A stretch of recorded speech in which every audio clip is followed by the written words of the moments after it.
Good morning. This is Michael Schuman. It is 5:43 a.m. on Sunday, January 31st, 2021. Um, I am the coordinator of the Virtual Services Time Bank, and I am also the administrator of the Karmic Margin Call project. And I make it a habit to do these recordings every 2 weeks to discuss the 5-year plan and discuss, what efforts are being made to create a regenerative economy.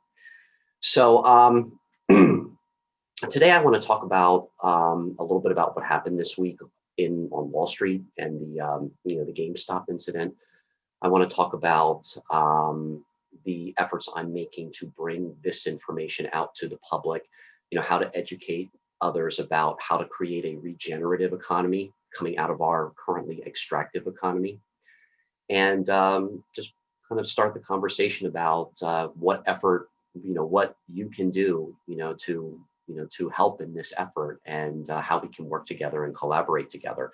So the first thing I do want to mention is that if you are a Virtual Services Time Bank member, any time that you spend watching these videos is kind of like training. It's redeemable hours. It should count as you providing a service to the bank. So, there's a lot of information here.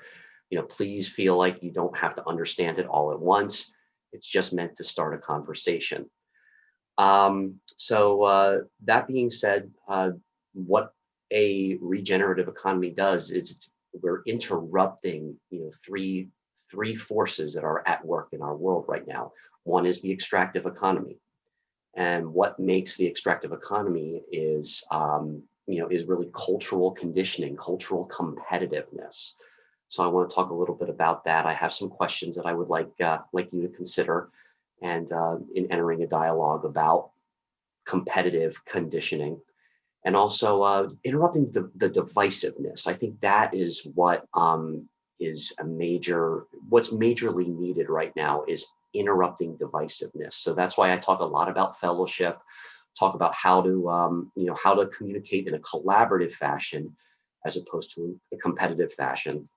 And I'll introduce a program I'm developing to help people collaborate better, to help people enter into fellowships, just to start that conversation. Because I'm gonna hammer this home time and time again. There is no regenerative economy if there's no fellowship. So being able to communicate to each other in a collaborative fashion is crucial right now.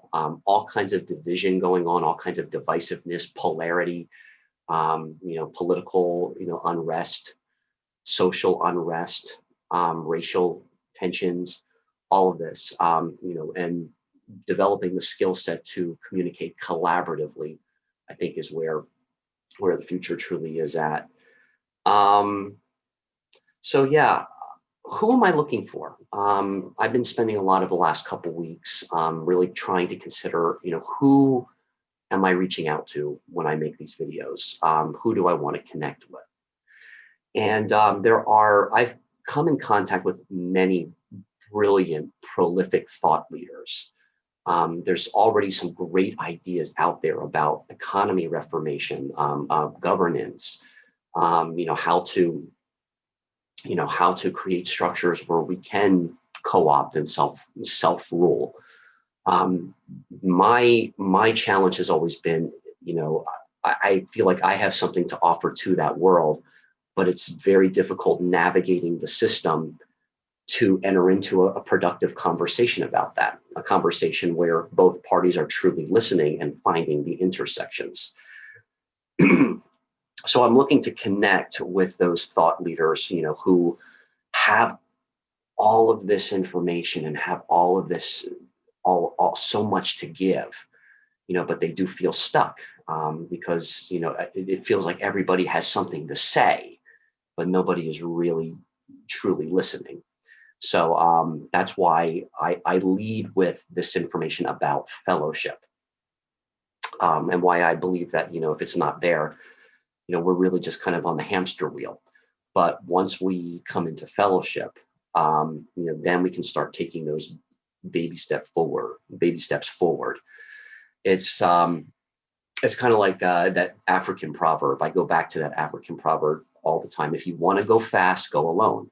And there are many people in the world who've gone very fast, and they've got, light years ahead of our time information. But if you want to go far, it's very important to come together, to go together. And that's where collaboration, that's where fellowship comes in. So let's talk about GameStop for a moment. Um, this was this was a moment where people truly came together and made a dent in the in the extractive economy. Um, and it's very encouraging. It's kind of like you know I like to think of this in terms of a metaphor of the films, the Rocky films. I'm from the greater Philadelphia area, so I've always resonated with the Rocky films. And I kind of feel like this is the moment, what happened with GameStop, the Reddit users, and Robinhood stopping those sales. It's kind of like we're in that first or second round. The invincible opponent, which is the extractive economy, has been beating the hell out of us for centuries.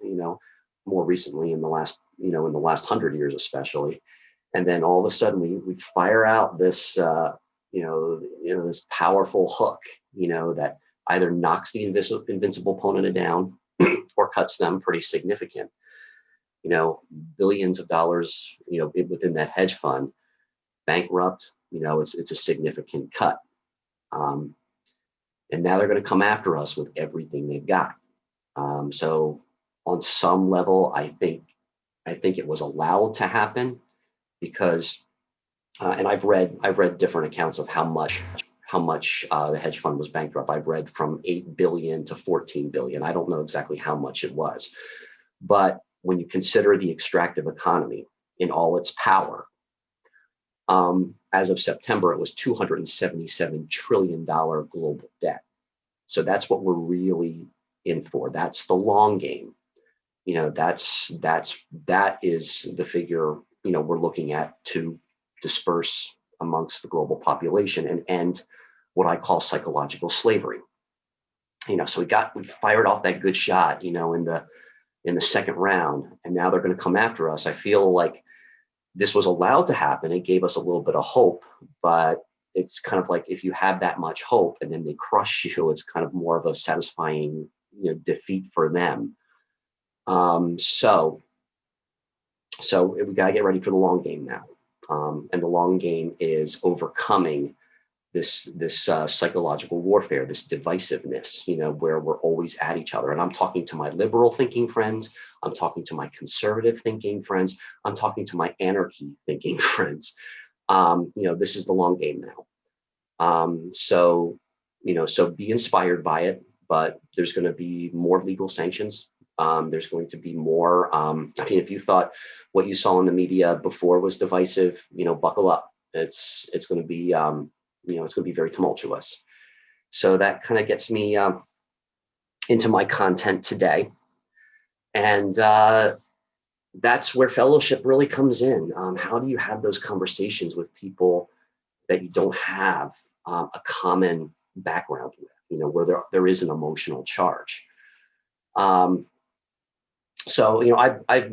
made no secrets about how I feel about what's going on. I do feel like this content is being censored, and at this time, I'm kind of enjoying that. I'm glad that it's censored because if a lot of people saw this information, and if a lot of people, understood it, I would have more work than I would know what to do with. So I'm looking to connect with those people where this information resonates on a very, very deep core level. So I'm seeing the wisdom, and I'm starting to appreciate this information being contained now, because when I do go through the 5-year plan again today, it's a simple goal. It's just connecting with 32 core fellowship members who have a big mission in this world, and are learning how to communicate that mission and learning how to go deeper with these relationships. That's how it's going to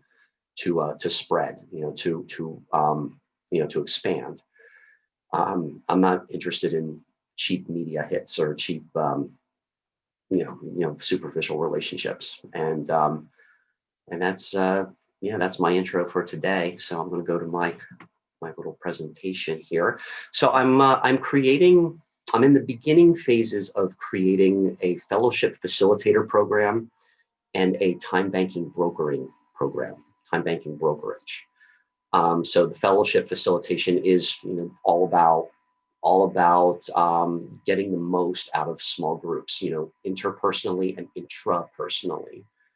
Um, so that's the communication skills, developing the communication skills where you bring your special talent, your special gift, your unique knowledge out into the world within the small groups. So that's the fellowship facilitation program.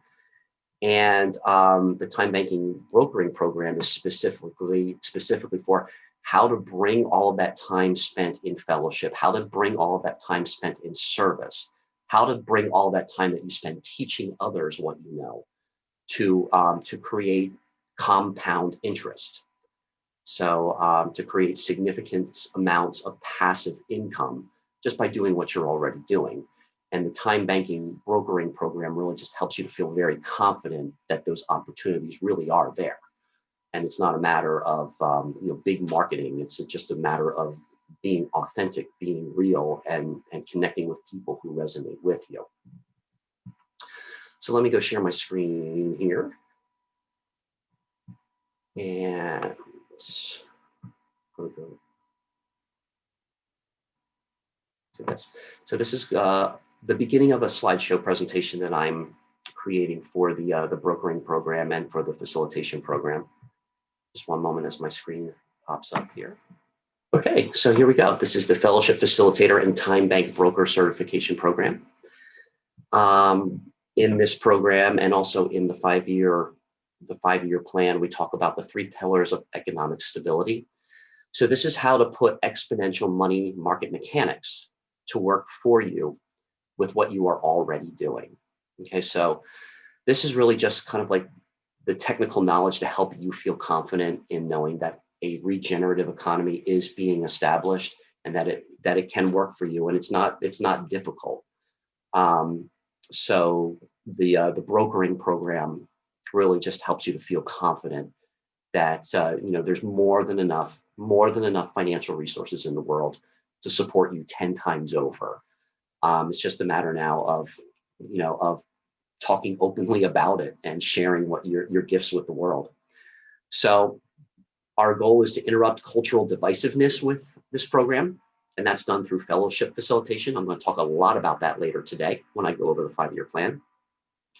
Interrupt competitive conditioning, and that's done through the time bank brokering, because when you feel like you're in this competitive system, whether it's competing with other business owners or competing with other people in your field, or even competing ideologies like socialism versus capitalism, there's this competitive drive that's just been so ingrained, and that we can unravel that. So fellowship facilitation and time bank brokering helps to reveal that you don't have to compete with others in a truly regenerative system.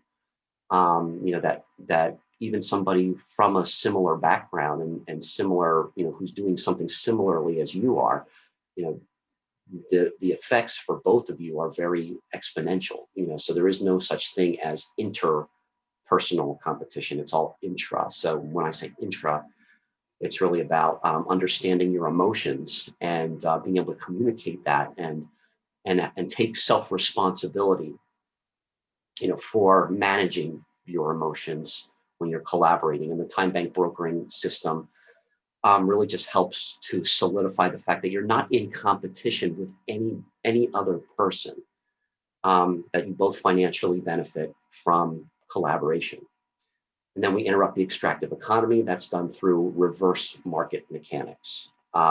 So the time bank brokering program will really go into the nuts and bolts of reverse market mechanics, where it's kind of neat that this incident with GameStop happened this past week, because people now are learning about that world, learning about how to reverse engineer that world. So we saw the short squeeze and the bankrupting of the hedge fund. In my my insertion here is that when you add in the element of time, you can reverse engineer the entire stock market and make it more equitable. So yeah, so that's the three pillars of economic stability: fellowship facilitation, time bank brokering, and reverse market mechanics. So I want to talk a little bit quick about interrupting cultural divisiveness. As I start to move forward and start the conversations about what it is that I do, I want to ask these questions. And if these questions really start getting you thinking, start getting you feeling, then I definitely want to connect with you. So please email me at please email me at admin@karmicmargincall.com. So here's the questions that really I want to use to interrupt this cultural divisiveness. Are you tired of being confused as to why building community is so challenging? Okay. So are you a community builder? Have you found challenges with that? Are you curious about why dedication and commitment seem to be so elusive? Yes, dedication and commitment. That's the kind of thing with building community. It's I've found some challenges in bringing a community together. I'm working with the Phoenixville, Pennsylvania community right now. So we're kind of getting back on track with having our community talks. We've had like 25 people come to our first conversation, 3 people to our next conversation. So, being brave enough to ask those deep questions about, what do you really want to talk about? What are you really passionate about? What's that next baby step forward? So I'm finding that there's a lot of energy around, talking about the big picture, talking about what's wrong with politics, talking about what's wrong with government. But when it comes time to taking the baby step, talking about, okay, how do we better care for each other? That's when, people are like, I'm not sure I want to be involved in this conversation anymore. So, yeah, so I'm talking about, I'm asking, are you not only dedicated, but are you curious as to why other people might not seem as dedicated? And that's something I would love to explore. Do you have a role to play in bridging social and cultural gaps? And only you can know that. If you know beyond any shadow of a doubt that you're here for, you're here to do that, I definitely want to connect with you. Definitely. So, so here's some of the information I have to share about that. Cultural divisiveness is a byproduct of competitive conditioning. We'll talk more about that. This conditioning is what creates conflict, poverty, and social inequality. So let that statement stand for a moment. Let that hit. Cultural divisiveness and competitive conditioning is what creates conflict, poverty, and social inequality. So I'm looking to connect with people who are ready to take personal responsibility for, their own competitive conditioning, so that we can close the gap in cultural divisiveness. So this is a key understanding I like to share, that most people, especially political and corporate leadership, are only functioning between a 5 and 10-year-old emotional level. That's big. That's huge. Now, you might hear something like this at first, and the reaction might be to reject it, to get angry about that. What do you mean? That people are only functioning at a 5 to 10-year-old level.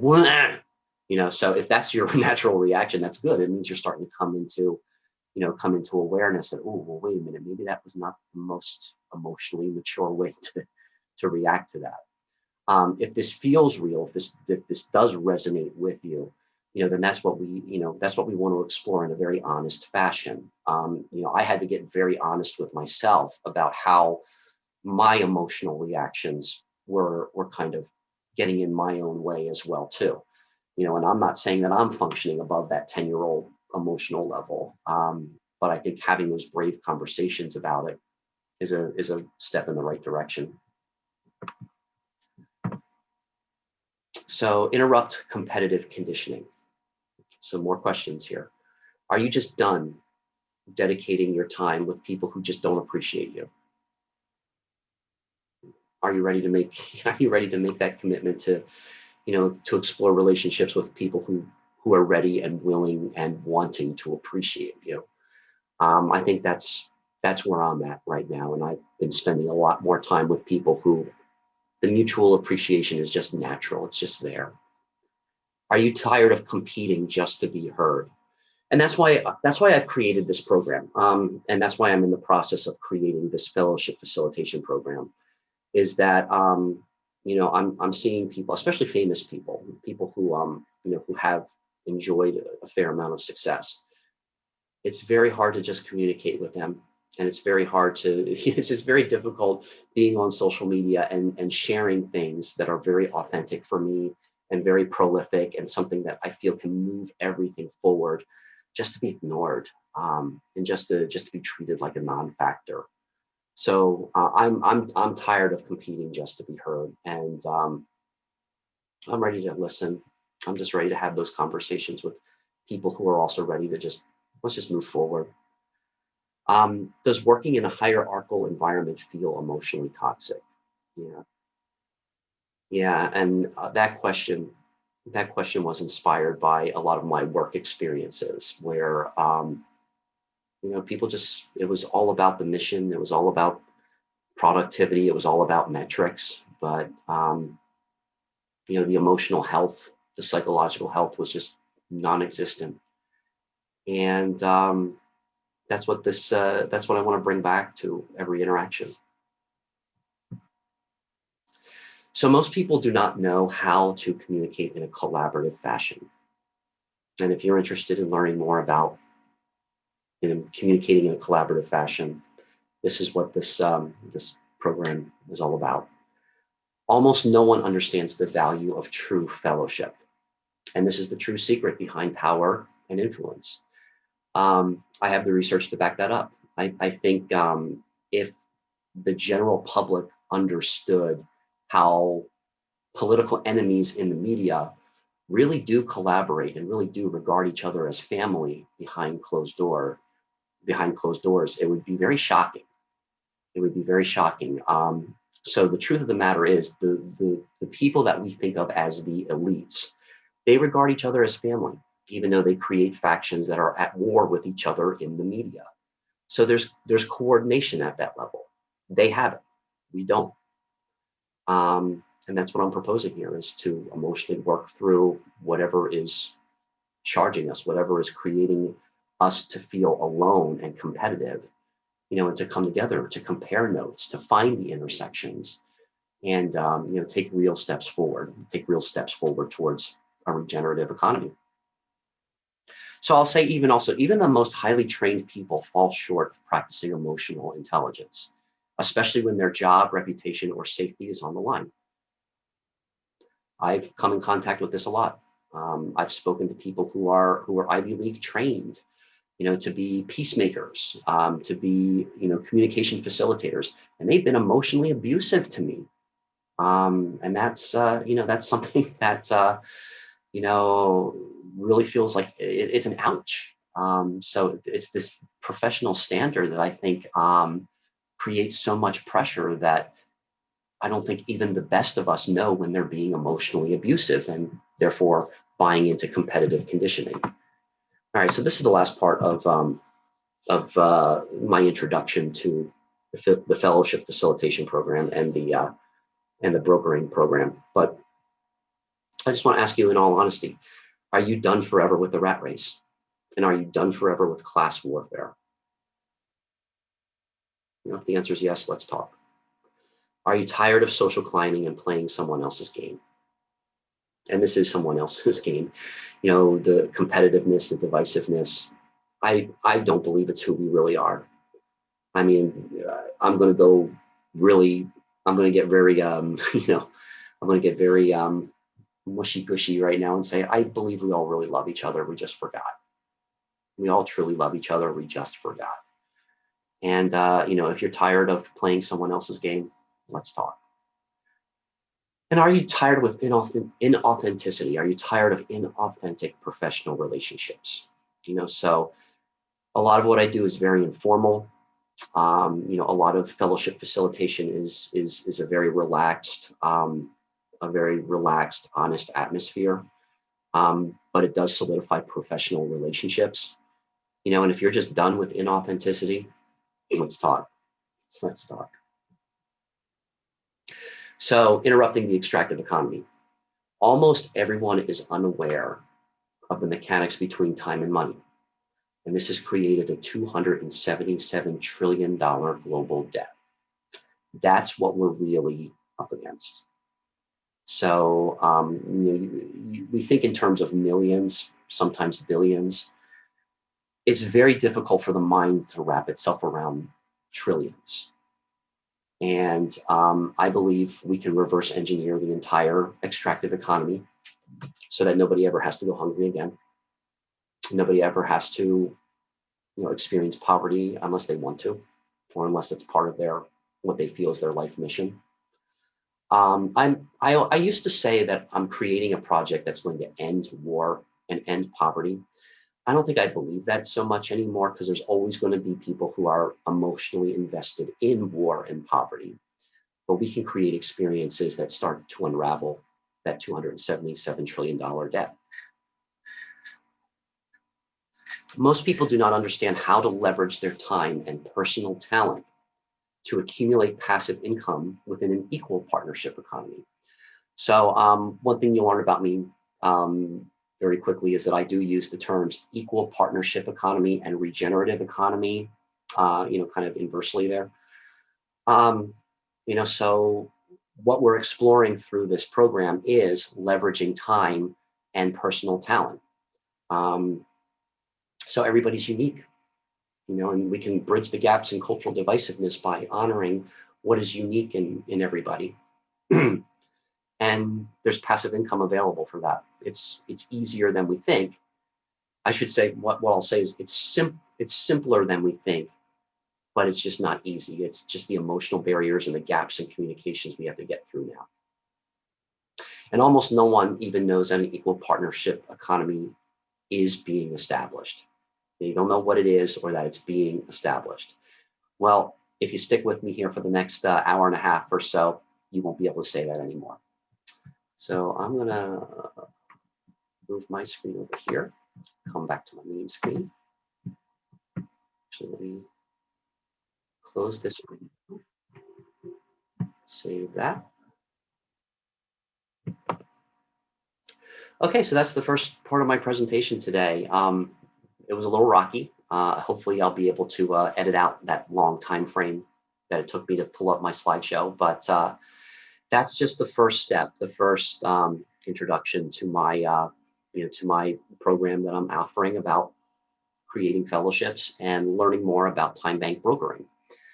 So if you're interested in that, if you want to have that conversation, talk about those questions that I just presented, please email me at admin@karmicmargincall.com. That's ADMIN, admin@karmicmargincall.com.